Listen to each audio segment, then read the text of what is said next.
بيبدأ الفيلم بشاب اسمه توبي وهو ماسك التليفون ما بيعملش أي حاجة، وبيجي أبوه يطلب منه يساعده في تصليح العربية. فبيقول له توبي أنا مشغول دلوقتي ولما أخلص هجيلك. بيخرج أبو توبي يصلح العربية وفجأة بيطلع عليه 2 حرامية بيضربوه وبياخدوا العربية ويهربوا. وهنا توبي بيسمع صوت بره فبيطلع يشوف فيه ايه، وبيلاقي ابوه مقتول وسايح في دمه. وطبعا توبي بيتصدم وبيخش في حالة اكتئاب شديدة، وما بيكونش عارف يتخطى اللي حصل ده، فبيروح جلسات تأهيل عشان حالته النفسية تتحسن. وبتكون رئيسة المجموعة دي واحدة اسمها كاي، وبتعرض عليهم كل واحد يروح جزيرة يعيش فيها لوحده لمدة 3 أيام عشان حالته النفسية تتحسن. وبتقول لهم كل واحد فيهم هياخد أكل وشرب يكفوه الكام يوم دول.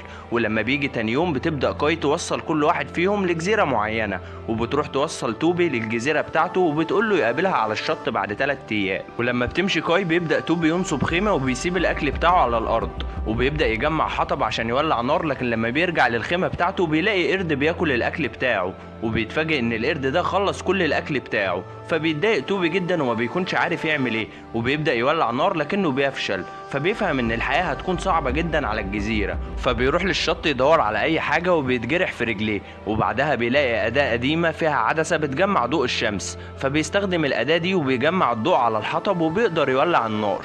ولما بيجي الليل بيكون توبي جعان جدا ومعوش اي حاجة ياكلها، فبياخد الكشاف بتاعه وبيدخل الغابة وبيلاقي جوز هند. ولكن فجأة بيشوف حد لابس قناع فبيطلع يجري للخيمة بتاعته، ومن كتر الخوف والجوع بيغمى عليه. ولما بيجي تاني يوم بيلاقي جوز الهند موجود جنبه ومفتوح كمان، فبيبدأ يشرب منه وبيسأل نفسه مين اللي فتح جوز الهند.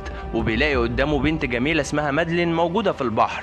ولما بيلاقيها ماشية بيروح وراها وبيشوفها وهي بتصطاد حيوان بري، وبيسألها لو كانت عايشة في الجزيرة دي ولا جاية من مدينة قريبة. فبتعرض عليه ياكل معاها الحيوان اللي هي اصطادته. وبيبدأ توبي يعرفها بنفسه ويعرفها سبب وجوده في الجزيرة، لكن هي بتكون ساكتة وما بتتكلمش. ولما بيلاقيها ماشية بيسألها يفضل معاها ولا يرجع لخيمته، فبتنصحه يرجع لخيمته ويولع نار ويفضل جنب النار عشان الجزيرة مليانة تعابين. وبعدها بيرجع عند خيمته وبيولع نار وبيفضل جنبها لحد ما بينام. وبيجي تاني يوم وبيصحى توبي بيلاقي مادلين بتحضر الفطار، وبتشوف مادلين الجرح اللي في رجله، فبتقول له انها هتعالج له الجرح بعد ما ياكله. وبعدها بيتمشوا شويه في الجزيره، وبيسالها توبي هي موجوده في الجزيره من امتى وعايشه لوحدها ليه.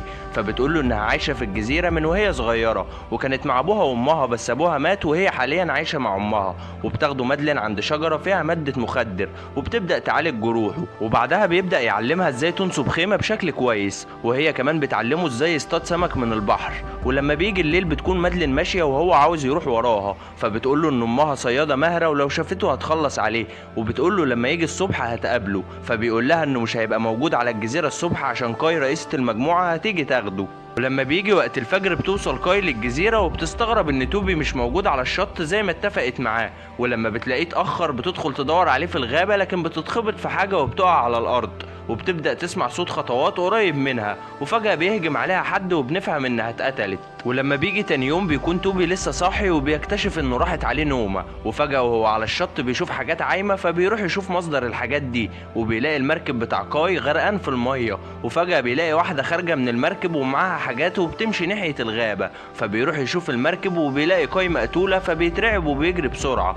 وبعدها بشوية بيروح يشوف مادلين عشان يحذرها من الست دي، وما بيكونش عارف انها تبقى امها. وفي الطريق بيلاقي كهف قدامه وبيدخل بيلاقي فيه رسومات وشعائر غريبة وما بيكونش فاهم منها اي حاجة. وبعدها بيخرج من الكهف وبيشوف ام مادلين قدامه وبتكون بتصطاد حيوان بري، فبيستخبى منها وبيجري بسرعة وبيروح بيت مادلين يدور على اي حاجة تساعده. وفي الوقت ده بتوصل مادلين وامها للبيت، فبيروح للشط وبيبدأ يعمل فخ عشان ام مادلين لو حاولت تقتله. ولما بيجي الليل بتروح مادلين لتوبي وبتكون فرحانة جدا انه ممشيش وسابها، فبيقول لها ان امها قتلت المشرفة اللي كانت جاية تاخده. وبتبدأ مادلين تحكي له انها كانت عايشة مع ابوها زمان وكانت بتحب ابوها جدا، وفي يوم صحت لقيت ابوها مقتول وامها نكرت انها تعرف حاجة عن قتله، لكن هي متأكدة ان امها هي اللي قتلت ابوها. فبيقول لها توبي لما اصحابه يجوا هياخدها معاه ومش هيسيبها مع امها تاني. فبتوافق مادلين وبتقول له هتمشي دلوقتي دلوقتي وتيجي تقابله بكره. ولما بيجي تاني يوم بنشوف توبي وهو صاحي من النوم على صوت طياره قريبه من الجزيره، وبيفضل ينادي على الطيار لكن مش بيسمعه. وفجاه بيلاقي قدامه مناره قديمه، فبيروح المناره دي وبيحاول يشغل الكشاف عشان اي مركب تشوفه، لكن المناره بتكون محتاجه بنزين عشان تشتغل. واثناء ما هو ماشي في الغابه بيقابل صاحبه كاميرون، وبيقول له كاميرون انه كان على جزيره قريبه من الجزيره دي، ولما لقى المشرفه اتاخرت خد مركب وجه بيها هنا. فبيبدا توبي يفهمه كل حاجه عن الجزيره، وهنا كاميرون بيعرض عليه يهربوا ويرجعوا للجزيره اللي كان فيها، لكن توبي بيرفض وبيقول له مش هيتخلى عن مادلين مهما حصل. وبعدها بيسيبه وبيروح لمادلين عشان ما جاتش تقابله زي ما قالت. وفجاه بتهجم عليه ام مادلين، فبيهرب توبي بسرعه وهي بتفضل تطارده لحد ما بتقع في الفخ، وبيدخل غصن شجره في بطنها. وقبل ما تموت بيسالها توبي عن سبب قتلها الكاي وابو مادلين، فبتقول له انت فاهم غلط لان مش هي اللي قتلتهم. وبتبدا تحكي له انها كانت عايشه مع جوزها وبنتها في سعاده، وسكان الجزيره كانوا بيعملوا شعائر شيطانيه.